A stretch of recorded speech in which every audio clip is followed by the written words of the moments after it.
Hari Om and welcome to all the divine Atmajyotis to today's Bhagavad-Gita Satsang.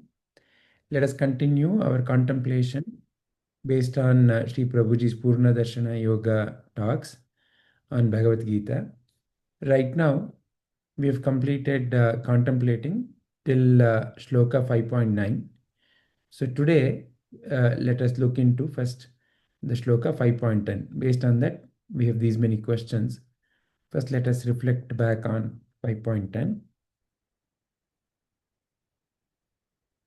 So Sri Krishna is saying here, those who dedicate their actions to God, abandoning all attachment, remain untouched by sin, just as a lotus leaf is untouched by water.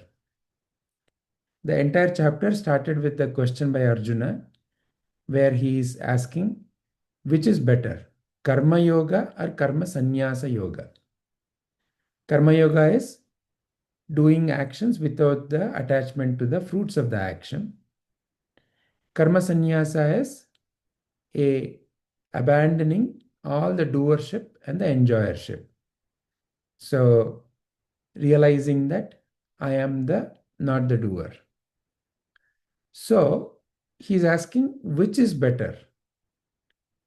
And Sri Krishna has been step by step explaining how these two are going to lead to the same results. And here Sri Krishna is saying those who dedicate their actions to God. When one is doing an action, when they dedicate their actions to God without any kind of expectation, they remain untouched by sin. So far, there is a concept of a papa and the punya. When I do something, there is either a positive or a negative merit. The positive merit is what is referred as punya. Negative merit is what is referred as papa. Remain untouched by sin. Just as a lotus leaf is untouched by water. So this is what Sri Krishna is pointing to as the truth.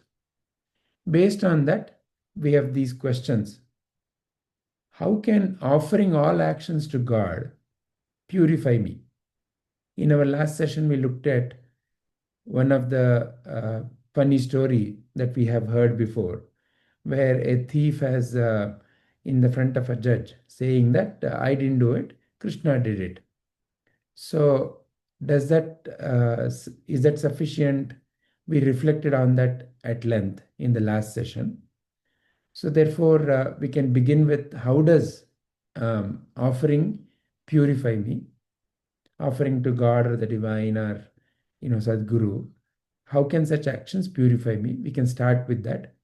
You can also reflect on what is in your opinion Papa, Punya, and how does it happen?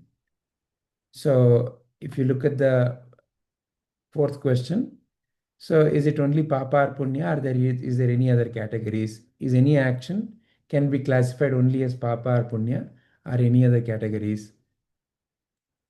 So maybe we can reflect on these four together, where the focus is on what is Papa, what is Punya, is there any other category?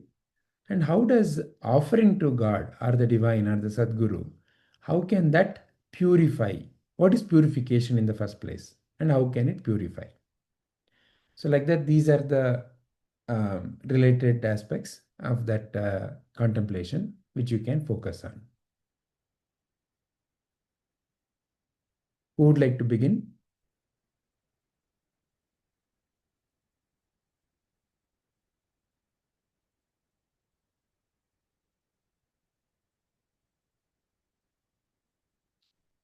Rajita ji, would you like to begin?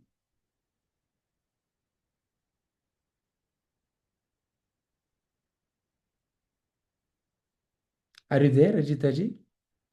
Vijay ji. Yes, Vijay ji. So, sometimes, I'll go with a small example. Sometimes whatever in a material life, Imagine we have a lot of attachment to some fruit or some object. So if we love that object, we love that object so much that we want to all the fruits of that all we will not be ready to give that to any others. So when we realize that there is a happiness in giving, where there is a joy in giving, then it will uplift us, and we evolve ourselves. So uh,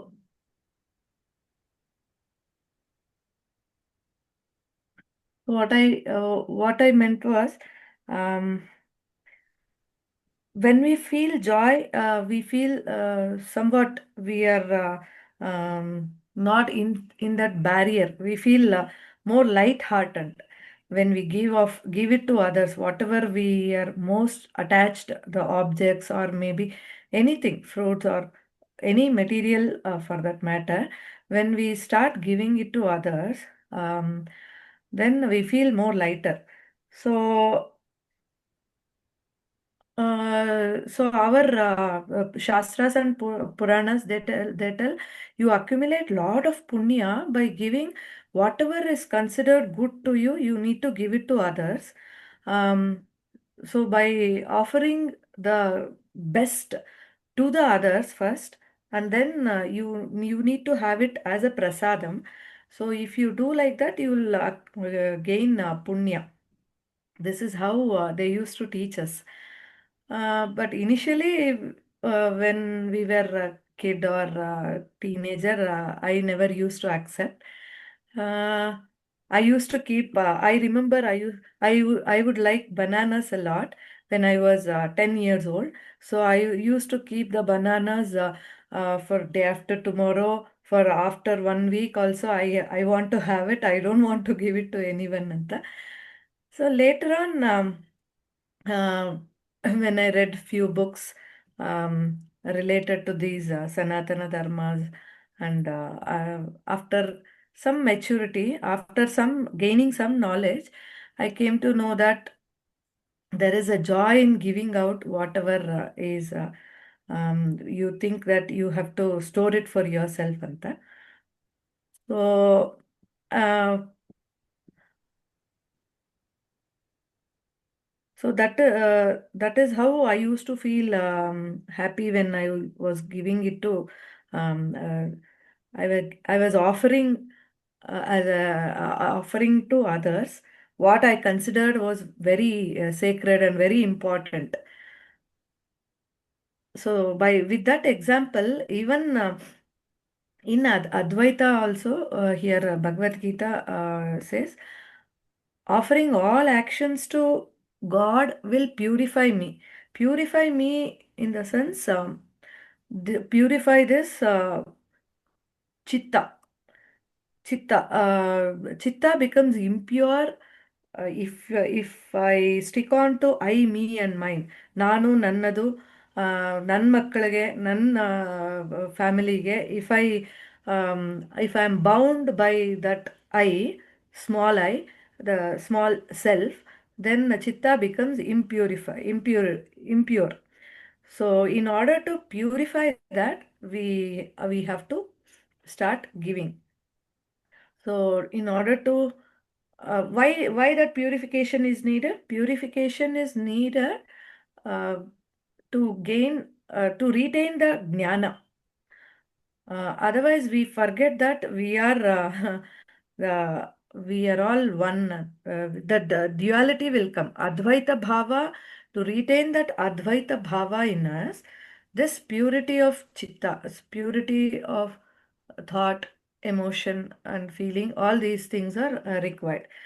So here Krishna is referring to me in the sense it is chitta. So accumulating punya or positive merit is will lead to a lot of good karmas. Sorry, when you accumulate lot of punya, you get a satsanga, you get a company of holy men.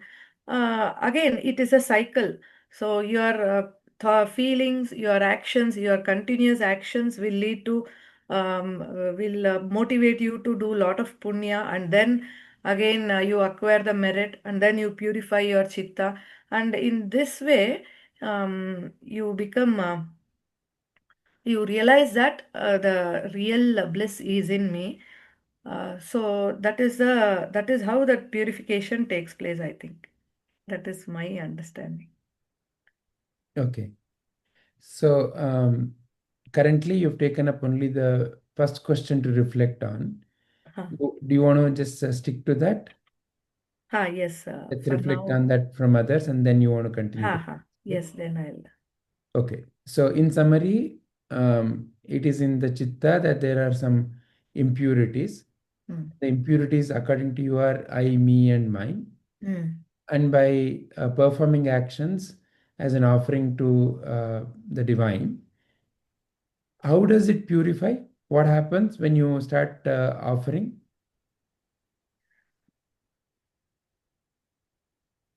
I realize that uh,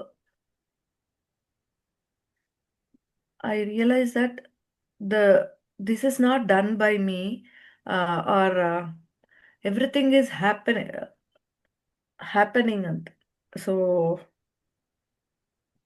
The question is Hmm. how? See, you're still performing actions. Yeah.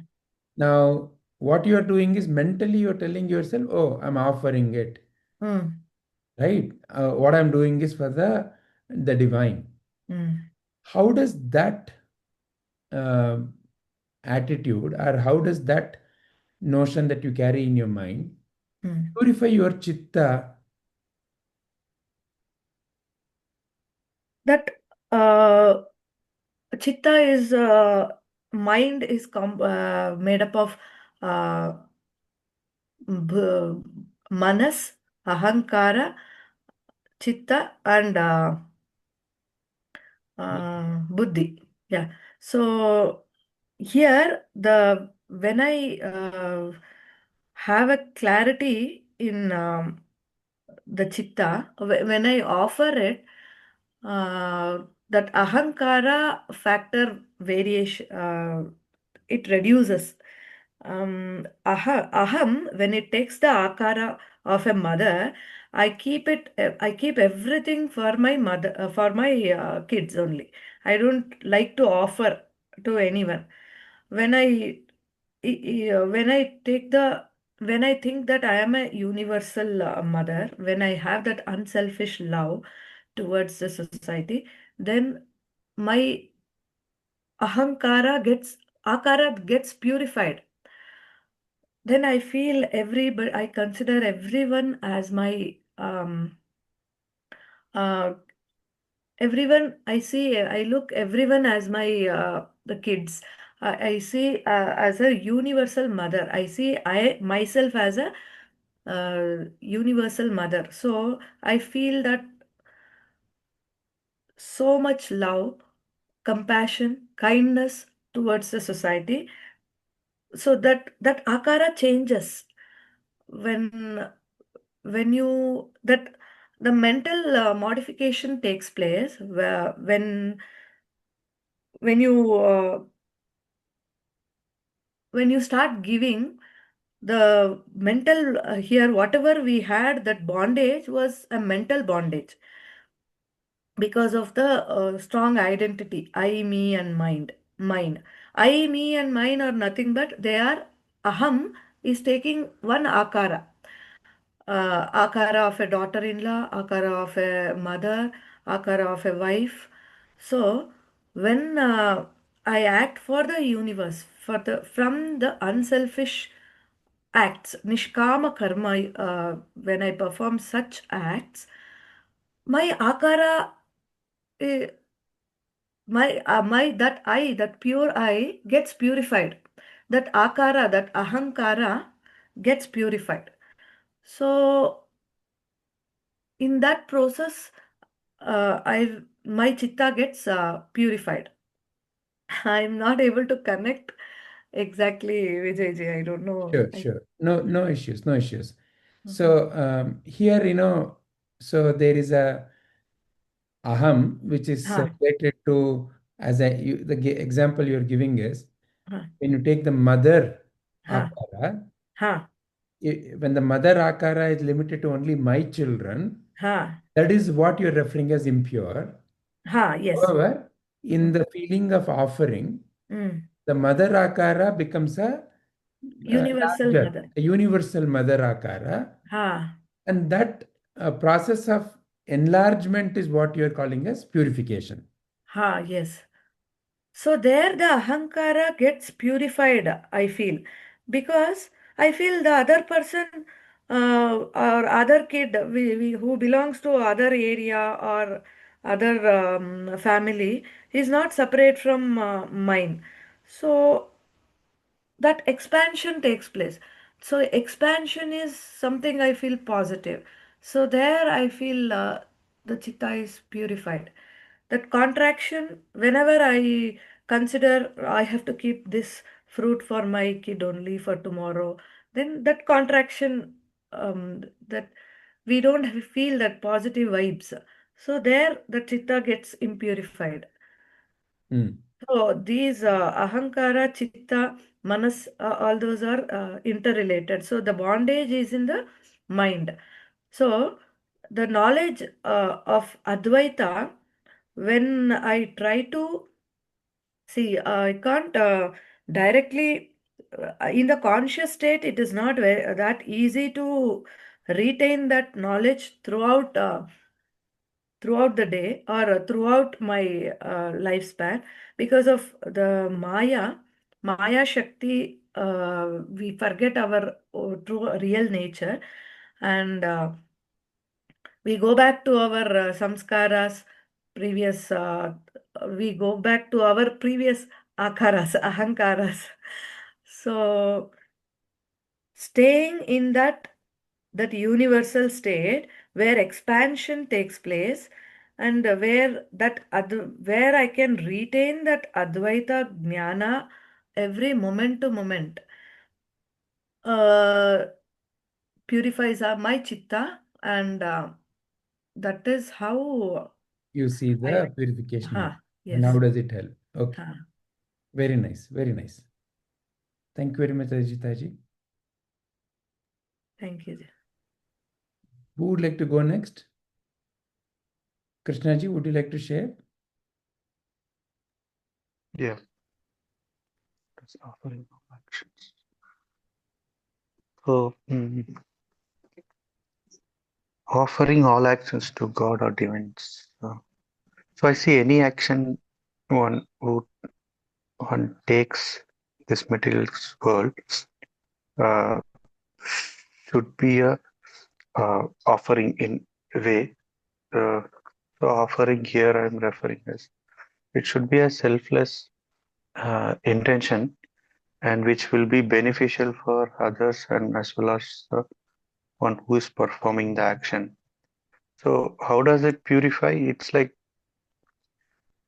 everyone has their own understanding or perception level of particular situation and also about a particular material thing.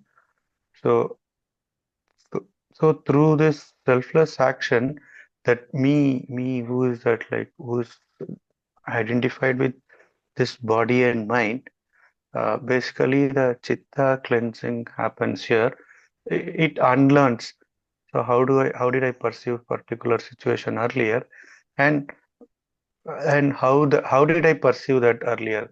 It would be based on the limitation which I myself had, like with modifying with my body, the environment, the I mean with the family and with the place. But through this selfless action is coming with the jnana. So where we are saying there is no duality, it's one. It's one, it's a pure, we are the pure consciousness. So, so that unlearning happens, or the clarification gets emerged through this by performing selfless action. So as outcome of performing selfless action, we basically unlearn, and one gets one ex one gets the perception or the experience the consciousness. The duality is removed, and it will become a way of living. As an example, uh, sometimes if I take myself as an example, uh, I don't know similar experience would be there or not. Um, Example, when I ride a bike, uh, there are very few times uh, I would be thinking something else, but I would reach the home the same route and thing. So it will be like it will be inherent of oneself, and so it will become a perception. We will be able to act with the non-duality in nature and respond. So so that is the purification about, and yeah, the purified uh, one will be like that. So yeah, this is what, like a summary, like when I perform a selfless action, so I unlearn the things and train, I mean like purify the mind, what exactly it is, body and everything. So it get used to practice of it, and that me is gone, and that, and I would experientially perceive everything as me together. So yeah, that's how I interpret it. Very nice. Very nice. Thank you very much, Krishnaji.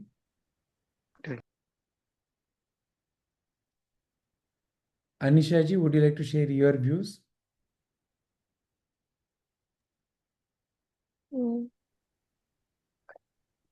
So there's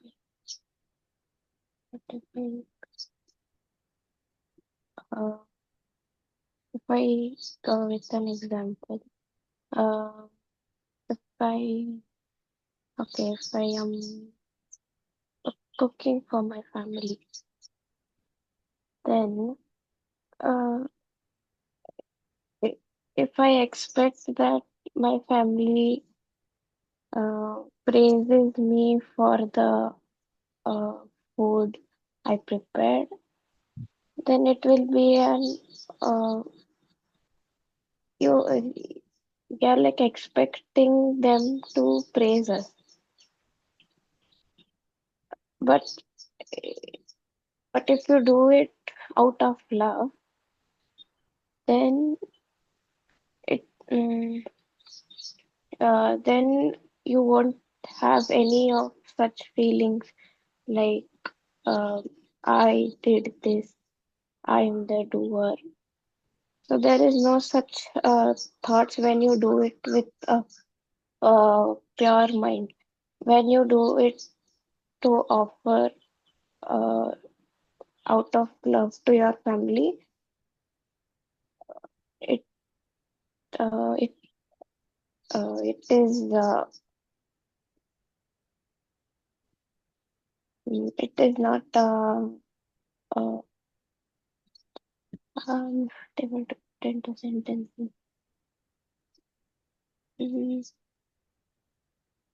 Out of love, if you do it, you don't have any such feelings like I have done it, me, I am the doer. But if you do out of selfish act, then uh, it is not a purified mind. You're doing out of selfish thoughts. So that's how uh, mm, that, When you take that example itself, Anishaji, that you are talking about, mm, mm, let us look at it from the standpoint of the mind. Mind mm, is a place where what is there in the mind?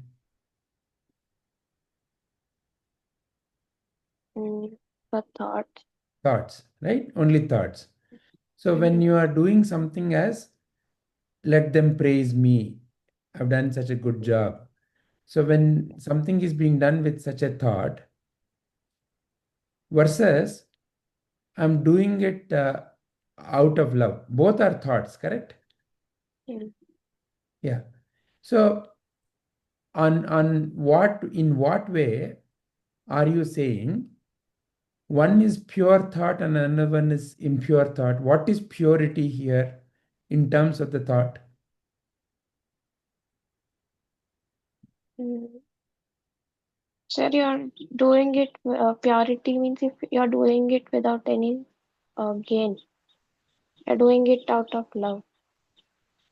But both are thoughts. Now, as far as mind is concerned, at the end of the day, both are thoughts. See, the only But the citizen. selfish, Good.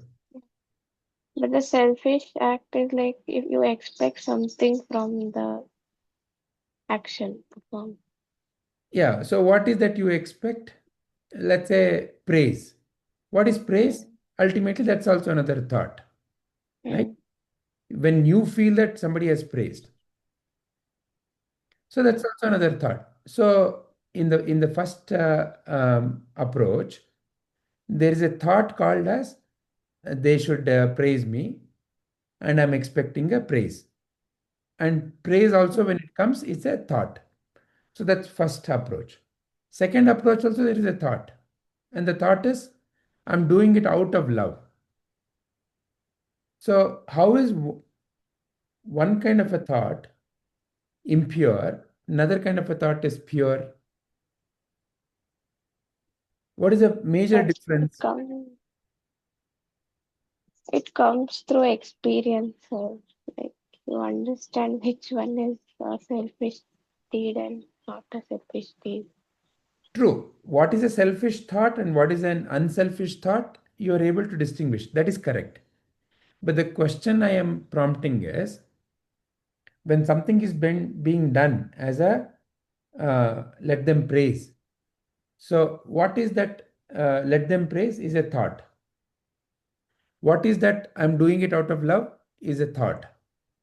In both, there is a doing, but both are nothing but thoughts only. The question is, how is one thought you're classifying it as pure, another one is impure? What is making So, you say that first, out of love is if pure and out of selfishness is impure? first one selfish, if the first one is if the good if the action is giving me peace to mind, then I will say it is a selfless deed. If it is not giving, if it I constantly keep complaining, always in anxiety or stress, then it's I differentiate it like this. Very nice. So the end result of, say, I want praise, there is no peace even after having done the action. Mm, Whereas out of love, you are saying it leads me to peace, a feeling of peace. mm, And that is how you are classifying them as pure and impure. yeah. Wonderful. Very nice. Mm. Sorry, sir, I couldn't put it more into words. Sorry. No, you've clarified it. Yeah. Okay. Anything else you would like to say? No, sir. No. No. Wonderful. Thank you very much, Anisha ji. Smita ji, would you like to share your viewpoint? think most of them have said what I was also thinking. So, I mean, as a person, what is papa and what is punya, what is sin, and if something is taking you away from that peaceful state of mind, peaceful state, that is, then you are then and you have that awareness that this is not what I want to do, then that is, and you know that it is causing that unrest. That is that sin which is causing that unrest. So when you are in the state, so how do you overcome that? Is by offering all your actions to the God.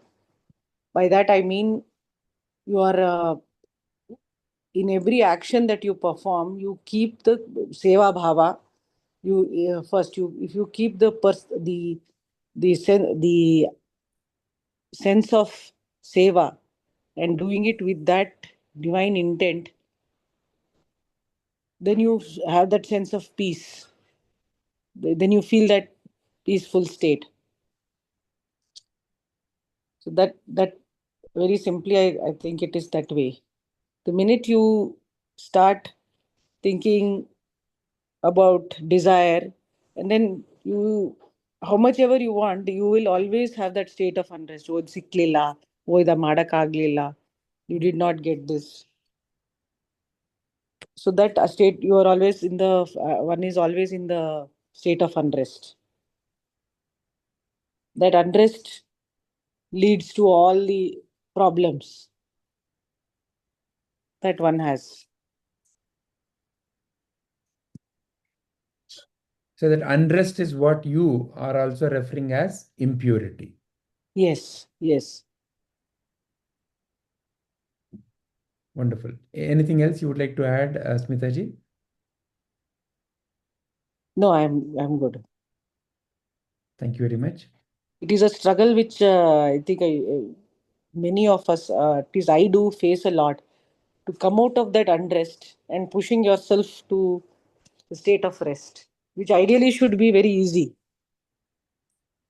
Correct. Because that is our state. Like it is, unless some force is put, that Newton law, unless some force is put, it will remain in the state of rest. Correct. But we driven by the worldly needs or worldly, the role that we play, kind of makes us also want to do certain things, which you're always in that kalmasha, that whether I should or should not, because it is, you will see people ಬೈಕೋತೀವಿ, ಏನು ಇವ್ನಿಗೇನು ಆಂಬಿಷನ್ನೇ ಇಲ್ಲ, ಸುಮ್ಮನೆ ಬಿದ್ದಿರ್ತಾನೆ, so how, so that state of unrest also you are put into, right? Be as a child, as a parent, we are expecting things from our children, and so we are putting that kind of pressure on others also, and putting it on ourselves also. ಅಯ್ಯೋ ನನ್ನ ಮಗ ಓದ್ಲಿಲ್ಲ ಅಂದ್ರೆ ನನ್ಗೆ ಜಾಸ್ತಿ ದುಃಖ, marks ಕಮ್ಮಿ ಬಂತು ಮೊನ್ನೆ ಅಂತ ನನಗೆ ಜಾಸ್ತಿ ದುಃಖ. So I am in that pressure state. Oh, I am not doing enough. Not focusing on them. I am not there. They are not studying. So that pressure is there on the parent also. In fact, today I have to go to parent-teacher meeting, and my head is more ಏನ್ ಕೇಳಿಸ್ಕೊಳಕ್ ಸಿಗತ್ತೆ. So yeah. So to come back to that state of rest is not easy always, because you cannot give up that. Can you let go? And selfless action brings it back to you in practice, is what you are saying. Yes, yes. Wonderful. Thank you very much, Smitaji. Thank you. Padmaji, what would you like to share?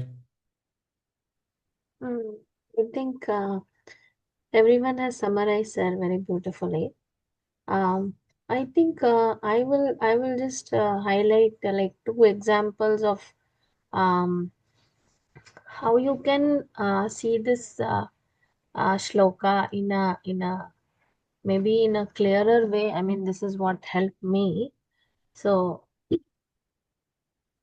if I take this this samsara as the ocean, and I am in the samsara, that means I am inside that ocean. When I am within that ocean, I cannot see or experience the vastness of the ocean.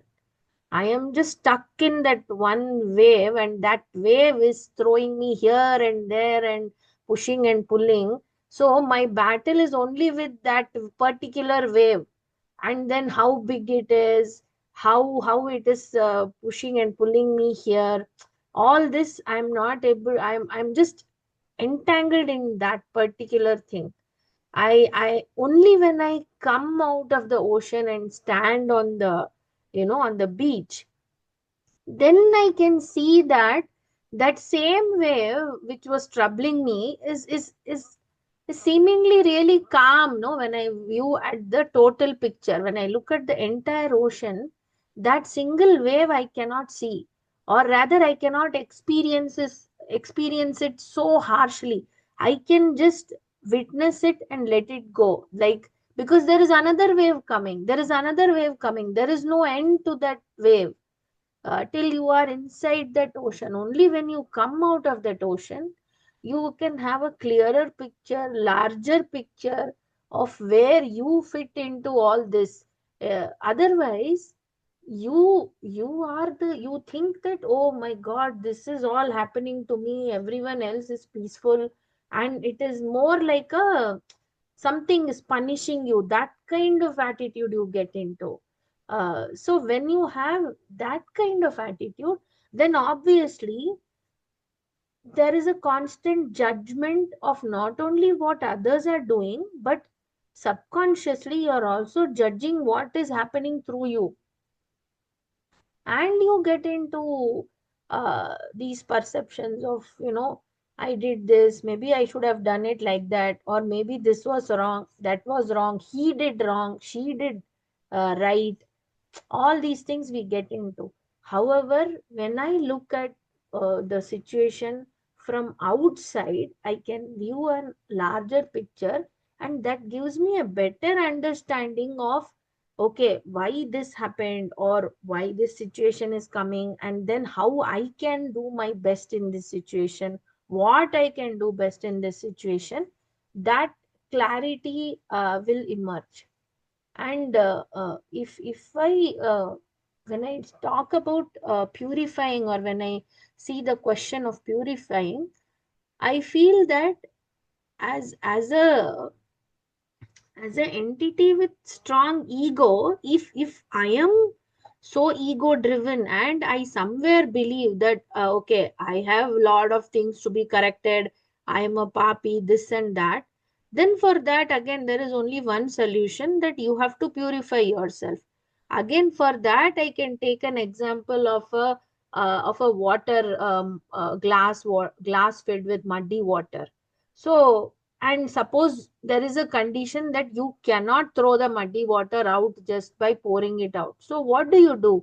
You pour more and more clearer water into that muddy water, so that it gets diluted. It gets diluted, and at one point that glass will have only a clear water. How much clear water you have to put in to make that water in the glass clear depends upon how dirty that water is, isn't it? So again, that is also very uh, individual to that particular glass.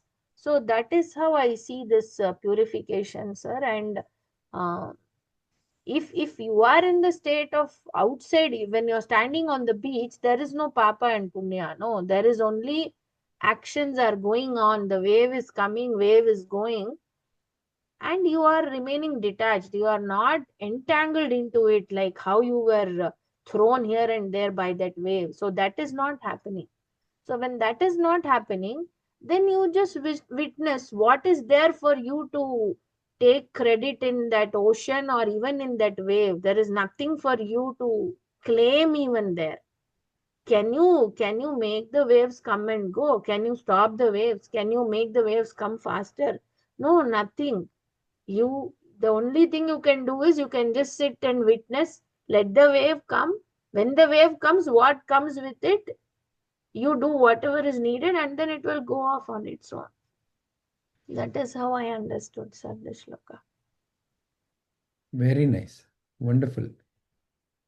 Thank you, sir. Thank you very much, Padmaji. Padmaji, what an example. I mean, the ocean, and you were sitting in the beach and observing it versus being in the ocean. Yeah, actually, Smitaji, Where is that? no, last to last week, no, I dropped my son in the college. Okay, so that was that was a little bit of this experience, because first time you do that, and then uh, the night we left him in the hostel and we were still in that place, I couldn't sleep. I couldn't sleep, not because I was sad or anything, but there was just this big void, uh, there was some void. I can't express it in any other way. But that night was the night of contemplation. So that night I thought I saw this only, because I tried to connect with how I used to live with my brothers, and then eventually they all moved out. So I was thinking constantly, like, that those things didn't worry me. I was very happy when they got their jobs, or when one person got into the hostel and all that. So here, why that void is there? There is happiness, of course, that the child is progressing to the next level and all that, but there was also a lot of turmoil within that. Why this is not easy to accept, uh, compared to other family members. And then that's what, no, me, mine, all this came in. And then I thought, how can I help myself? So that is where this example I was thinking of. So I just connected it to today's shloka. Wonderful, Ji. So I think each one of you have said it beautifully. So the picture that is coming to my mind is like someone who's arrested. So when does someone get arrested? Someone get arrested because they have done something that the society tags as not correct, something that is detrimental to the society. What is that that is detrimental to the society? If you steal from others, if you say you would do something but you have not done, like in a commitment. So like that, there are various reasons, or the various criteria that the society has, upon which it decides that someone has done something that they call as a mistake. And if the mistake is grievous enough, then the person is put behind the bars. That is what we call as, they're jailed, arrested. So, what is the feeling of arrested? The feeling of arrested is, oh, I don't have freedom. Oh, I cannot move around. Oh, I am stuck only here. So, when you examine a little deeply, the the fear that I cannot move around, oh, I am bound, I'm limited, is making that person feel lot more miserable.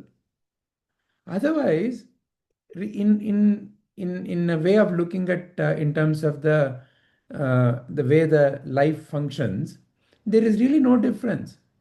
For example, right now, if you feel that this is my house, wherever you are, this is my house, and that is not my house, then in a way, you and I are bound to this house only. You and I are arrested to this house. The moment somebody comes to this house claiming this is theirs, there's a feeling of unrest. So the feeling of unrest is similar whether you are behind the bars like in a jail, or whether you're in your so-called house and saying nobody else can come here. So the feeling of arrested comes when I have a feeling of limitedness, that I am in this limited thing. So that limited thing can vary depending upon situation. If I feel that Like how wonderfully Rajita ji said, this is my family. These two are my children. These four people are only my family. The others, no, they are not my family. They are some other family. So, right from there, the feeling of arrestedness is coming.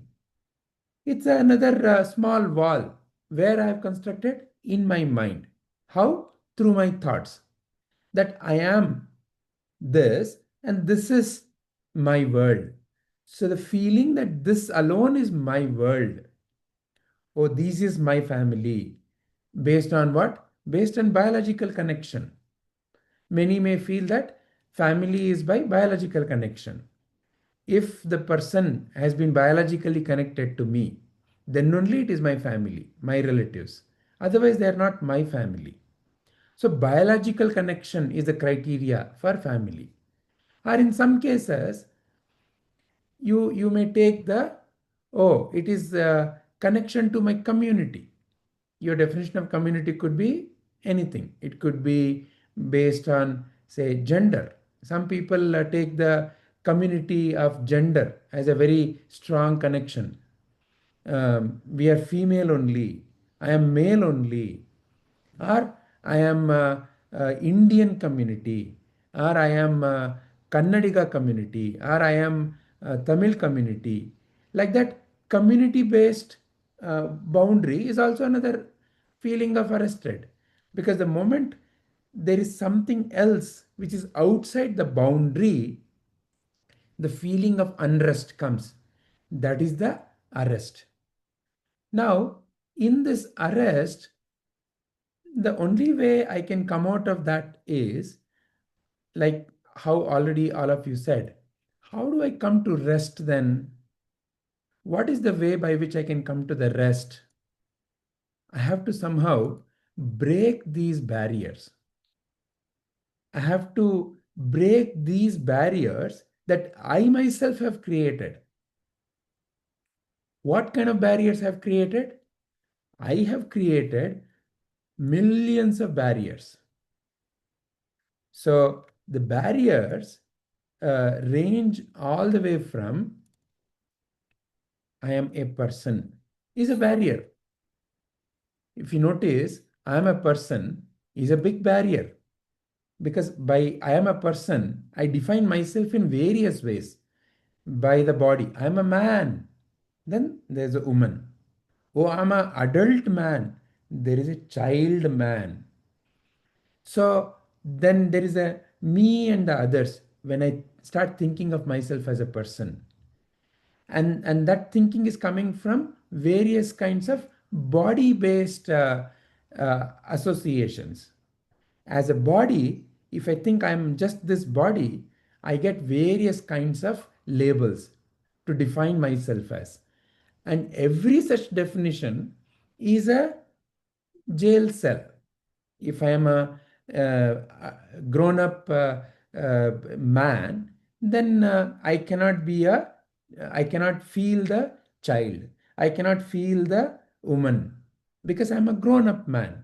I'm an old man. So, like that, all these are again body based associations. So, then I get limited to only that kind of a way of looking at myself. And in that way of looking at myself, when I see a contrast, I see somebody else.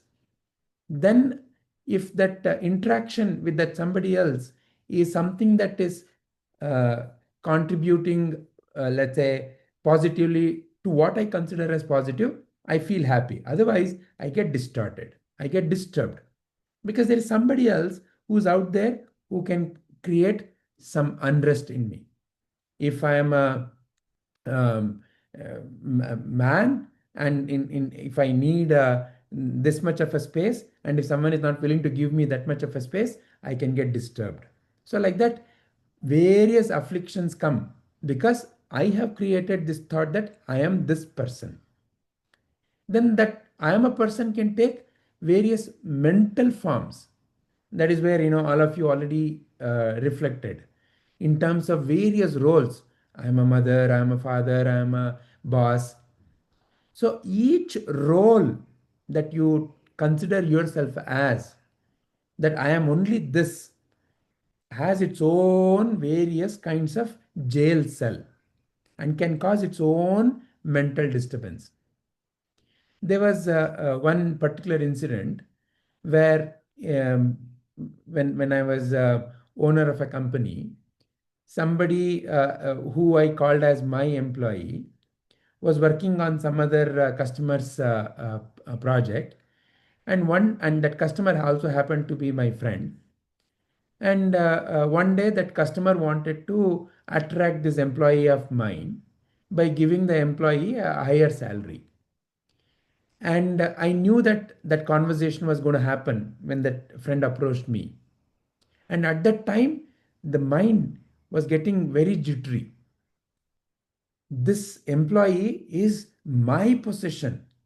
This employee is somebody that I have invested in, I have found, I have groomed. So, how can now this person, though he is my friend, can make a claim, and just because he has access to more money, uh, because it's very evident, right? When higher salary is offered, my employee easily can get attracted.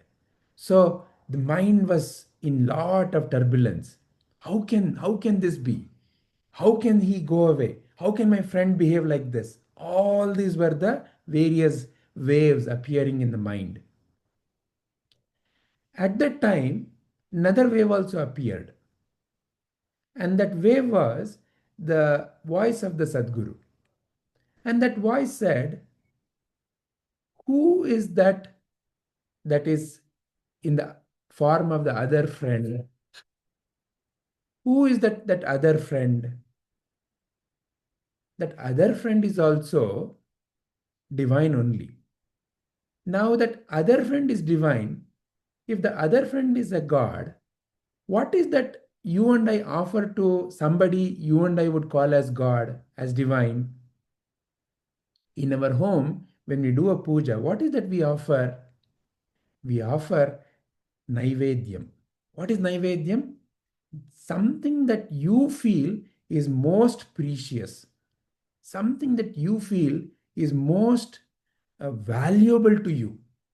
See, nobody would offer to Naivedyam old food or stale things or unused things. You would offer the most important thing.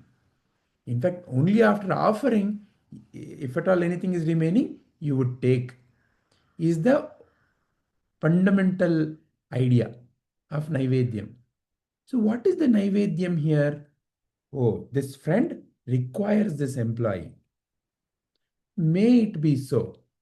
As that thought wave appeared, and as I committed to pay attention and act according to that thought wave, suddenly various other thoughts, all the jitteriness, all the fluctuations suddenly disappeared. There was a deep sense of ease. And it so happened that indeed that employee went with that friend. But so many other things happened where much better projects actually came. That's a different story.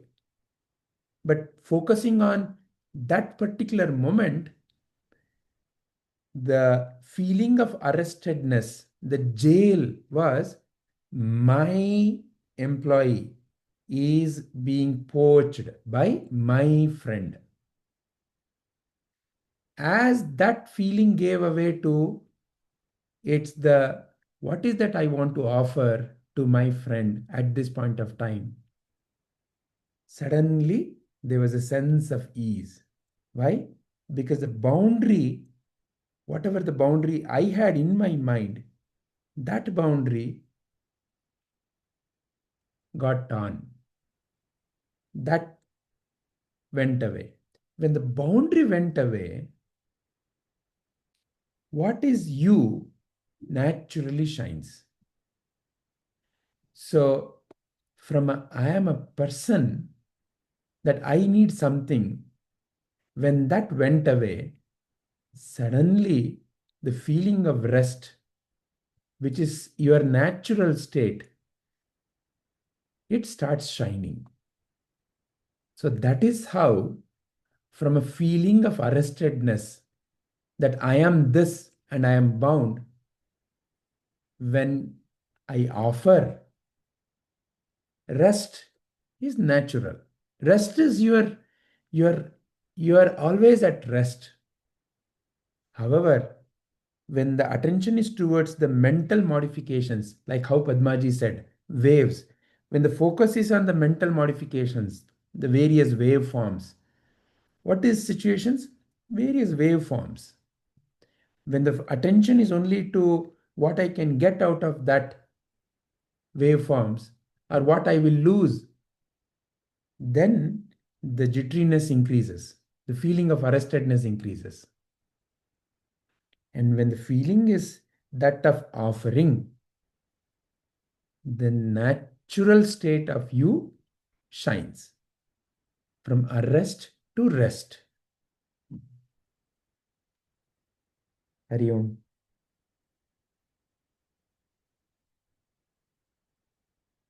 Are there any further questions, any other points that anybody wants to bring up?